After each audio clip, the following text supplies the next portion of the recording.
Alors, comme je vous avais dit, peut-être plus tard, je vous laisserai bosser hein, sur la partie intelligence artificielle, comme je disais, inférence, réseau de neurones, ML et tout ça. Hein, si vous voulez bosser plus tard là-dedans, d'accord. Moi, c'est pas mon domaine de compétence. Hein, encore une fois, c'est de la programmation basique. Je pense que vous avez vraiment pas besoin de moi puisque tout est expliqué. Vous avez trois exercices à faire, d'accord. Si vous voulez vous perfectionner, voir comment on entraîne des réseaux de neurones, si vous voulez travailler plus tard dans ce qu'on appelle le data science, d'accord. Donc l'analyse de données, parser les données, traiter en lot, hein, ça pourrait être utile pour vous. Moi, c'est pas ce que je veux faire. Donc je passe au jour 17, hein, puisque encore une fois, Blue Team, Red Team, hein, je vais pas m'improviser data scientist. Donc jusqu'à présent, on a travaillé sur plusieurs éléments. On avait vu l'injection rapide, l'analyse des journaux, le force brute, comment on avait récupéré les données, on avait hack back le serveur, hein, l'exfiltration de données, comment ça avait communiqué avec le serveur de contrôle. On avait vu qu'il y avait des lecteurs suspects, peut-être des clés USB qui avaient été balancées dans le parking. Pourquoi? Pour compromettre, d'accord, pirater les comptes et voir ces concepts de phishing, d'accord. Donc il y a des anomalies, hein, je vous parle tout le temps des IOC, les indicateurs de compromission, mais pour qu'il y ait des indicateurs de compromission, il faut qu'il y ait des indicateurs d'attaque, d'accord. Donc la défense, c'est ce qu'elle va faire, elle va chercher à la fois les IOA et en détectant les IOA, elle va essayer de déterminer les IOC, d'accord, et vice versa. Mais bon, il y a des IOA avant qu'il y ait des IOC, hein, et les IOC ne peuvent pas exister si on n'a pas d'indicateur d'attaque, d'accord, puisque c'est grâce aux indicateurs d'attaque qu'on va peut-être avoir des indicateurs de compromission, d'accord, puisque s'il y a une cyberattaque, c'est que derrière, encore une fois, l'attaquant a son objectif, hein, son cycle de vie. Donc le centre des opérations du Père Noël hein, a eu cette vue d'ensemble, ils ont fait appel à nous pour identifier des méthodes hiérarchisées, évaluer ces anomalies pour gérer la situation. Alors on va prendre un peu de recul, on va encore jouer des scénarios, on revient avec nos Père Noël et nos elfes, et Max qui dit veut se concentrer sur les statistiques de réseau. Donc il y a beaucoup d'artefacts réseau, hein, donc on va essayer de voir un petit peu déjà les statistiques d'entrée et de sortie réseau. On va jouer un scénario. Je vais pas vous donner les réponses. Je vous les donnerai en description de la vidéo si vraiment vous voulez avoir les résultats. Nous, on va... Là, cette première partie, je vais vous parler un petit peu théorie. C'est ce que j'avais fait la dernière fois, mais j'avais un problème retour micro. Le son était dégueulasse. Donc, je vous refais la vidéo. Et je pense que demain, parce que ce soir, j'aurai pas le temps, on passera... je vais vous montrer comment utiliser un outil qui est utilisé par le CERT. Hein, donc, je te rappelle, c'est les équipes de réponse à incidents. D'accord. D'abord formées dans le monde militaire américain et ensuite dans le monde civil, dans le monde privé. D'accord. Maintenant, chaque pays a ses propres CERT, d'accord. Il y a un CERT FR, il y a un CERT US, il y a un CERT allemand, etc., etc., etc. D'accord. Et puis nous, pas que, mais vous savez que on va avoir nos ingénieurs de l'ANSSI qui vont être mandatés, d'accord, pour faire du DFIR et du Computer Emergency Response Team, CERT. SERT.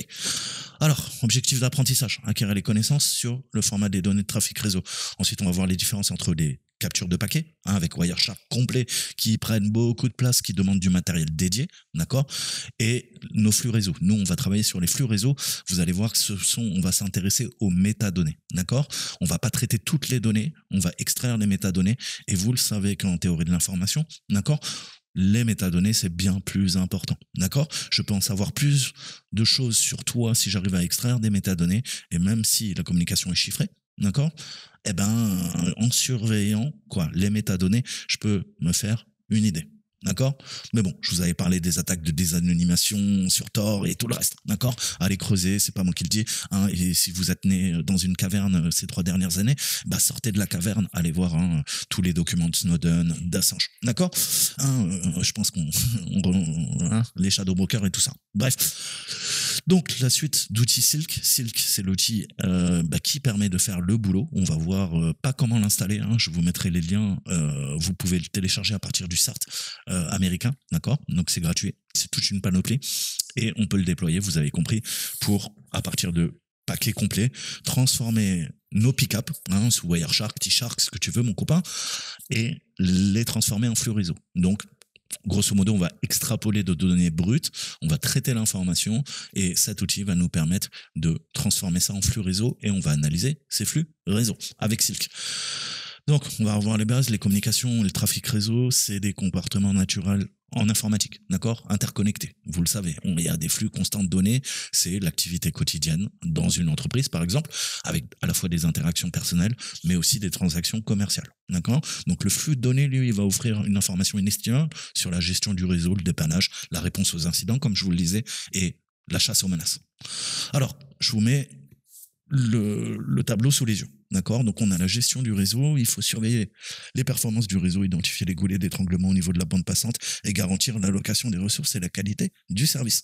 Ensuite, dépannage. Cette fois-ci, on va identifier les problèmes. Problèmes de latence, de connectivité, valider les implémentations et modifier les configurations, définir des références de performance. D'accord? Vous prenez une machine, vous allez la benchmarker, d'accord? Et en fonction de ça, après, vous aurez un retour et vous allez voir dans le temps, hein, en fonction de peut-être nouveaux protocoles qui sont définis, vous allez modifier quelques stacks, d'accord?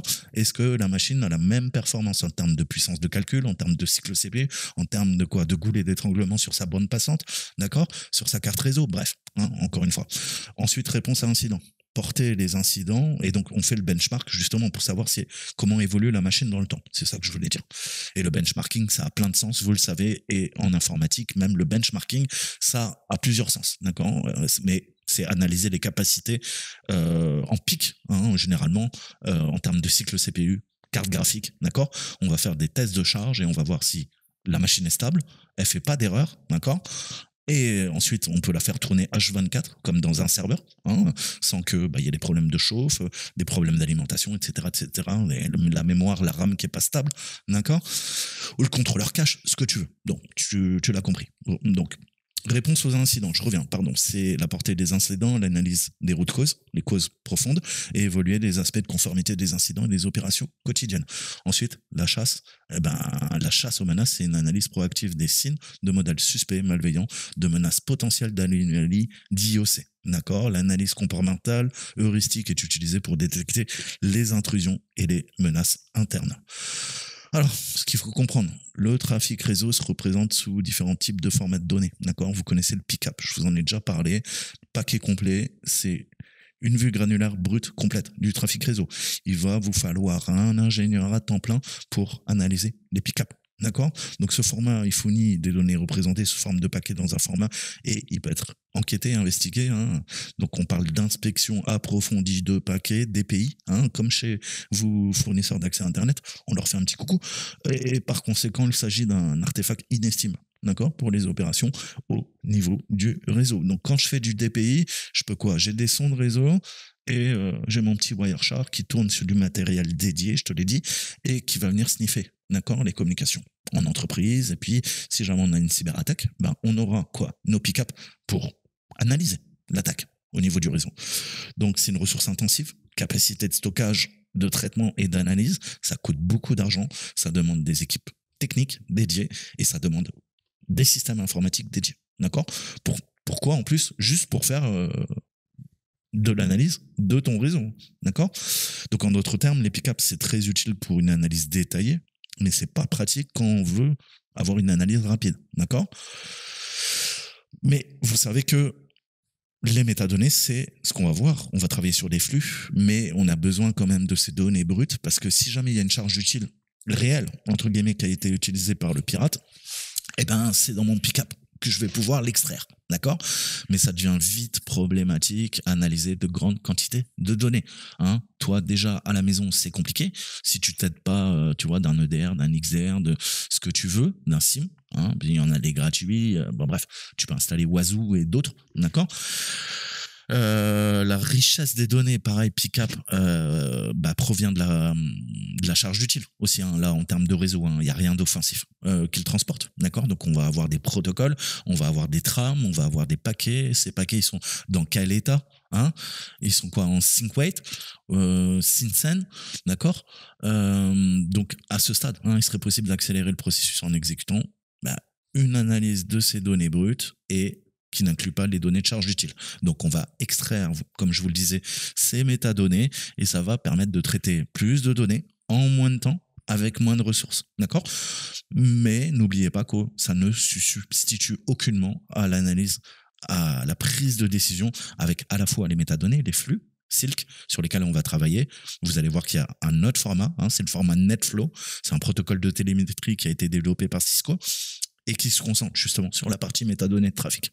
Donc en d'autres termes, je répète, il ne fournit que le résumé du trafic.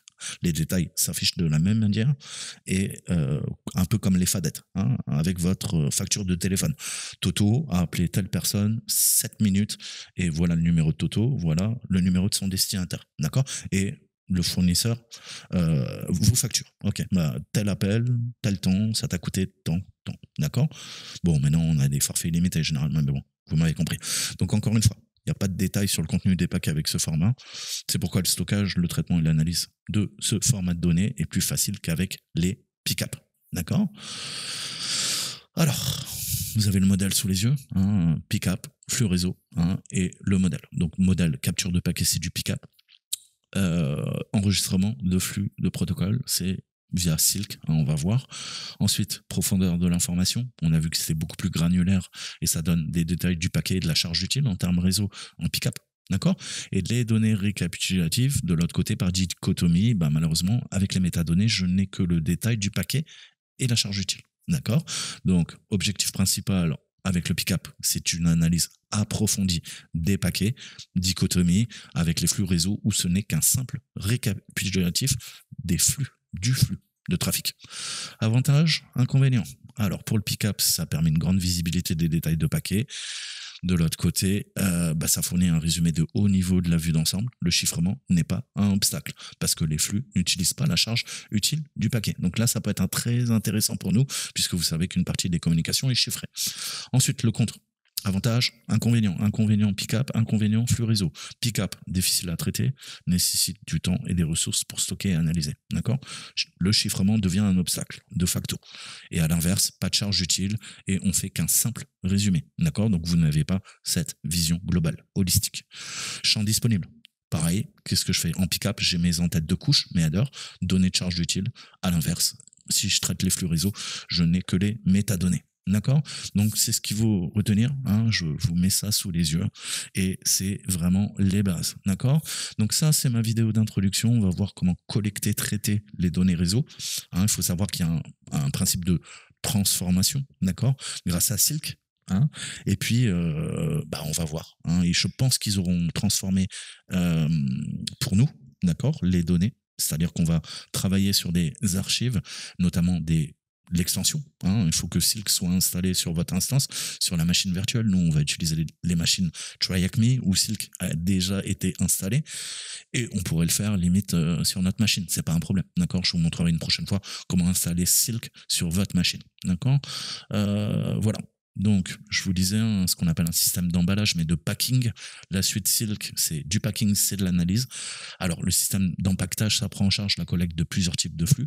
Je vous ai parlé des NetFlow, on a du V9, du V5, et on a de l'IP fixe. Alors, IP comme IP et fixe, FIX. Et donc, on va les stocker dans des fichiers binaires, d'accord? Donc, cette suite d'analyse, c'est tous les outils nécessaires pour faire de la liste, tri, comptage, statistique, diverses opérations sur les enregistrements de flux réseau. Les outils d'analyse prennent également en charge les canaux. C'est allié, donc en ligne de commande, ce qui nous permet de créer des requêtes sophistiquées. On va venir extraire, d'accord? Et en fait, Silk, ça permet de traiter les flux directs, pick-up ou des données de flux binaires. Ça va vous permettre de transformer et ensuite de pouvoir travailler dessus. D'accord? Donc voilà, développé par le CERT, Situational Awareness, de l'Institut de génie logiciel Carnegie Mellon. Je vous conseille tout le temps leur CTF, d'accord? Pour commencer, si vous êtes très très jeune et vous voulez faire des CTF et voilà, vous débutez en informatique, vous avez 10 ans, 11 ans, 12 ans, 13 ans, 14 ans, allez sur l'université de Carnegie Mellon, vous avez des CTF pour votre âge, d'accord? Et 4 ans plus tard, là tu passes dans le monde des grands si tu m'autorises, d'accord? Mais voilà, tout est gratuit, vous avez plein d'exercices, ça va vous apprendre le reverse, ça va vous apprendre la programmation, ça va vous apprendre le réseau, ça va vous apprendre les systèmes d'administration de systèmes type Linux ou Windows, d'accord? Donc c'est très très bon, allez le voir. Et puis c'est une excellente Carnegie Mellon, de toute façon voilà, c'est un grand nom, d'accord? Ils font beaucoup de choses et je crois aussi dans le monde du renseignement ou militaire américain, mais je peux me tromper. Donc des outils qu'on va apprendre à utiliser. Je vais vous présenter la suite Silk et je vais vous montrer comment les analystes peuvent mieux comprendre et comprendre les aspects du comportement du réseau, nous, on va se dérouler un scénario et on va analyser notre cyberattaque. Je veux savoir qui, quoi, comment, où, pour qui, pourquoi. Quels sont les flux, quels sont les serveurs qui ont été communiqués, quelles sont les adresses qui ont eu un upstream, d'accord, qui ont essayé d'exfiltrer des données à partir de mon infra. Est-ce que ça a communiqué avec un serveur de contrôle? Est-ce qu'il y a d'autres serveurs de command and control, d'accord? Est-ce qu'il y a un serveur pour quoi? Pour l'attaque de phishing? Il y a un autre serveur pour le serveur CNC? Sûrement. Il va falloir qu'on analyse et qu'on comprenne ce qui s'est passé. D'accord? En termes de temporalité, IOC. Mais donc, s'il y a, je vous disais, indicateur de compromission, il y a aussi des indicateurs d'attaque. D'accord? Frise chronologique, mais IOC, c'est à la fin. D'accord? Mais au début, au niveau de la CKC, de la cyber kill chain, de l'enchaînement de la cyberattaque, il y aura forcément des IAC, d'accord? IAC, donc IOC, d'accord? Voilà, on verra ça dans la prochaine vidéo. Je vous montrerai les commandes et vous allez voir, c'est un excellent outil qui pourra peut-être vous aider si vous travaillez en SOC ou si vous décidez de voir un petit peu ce qui se passe sur votre réseau à la maison. Allez, moi je vous dis à très bientôt. Ciao, ciao.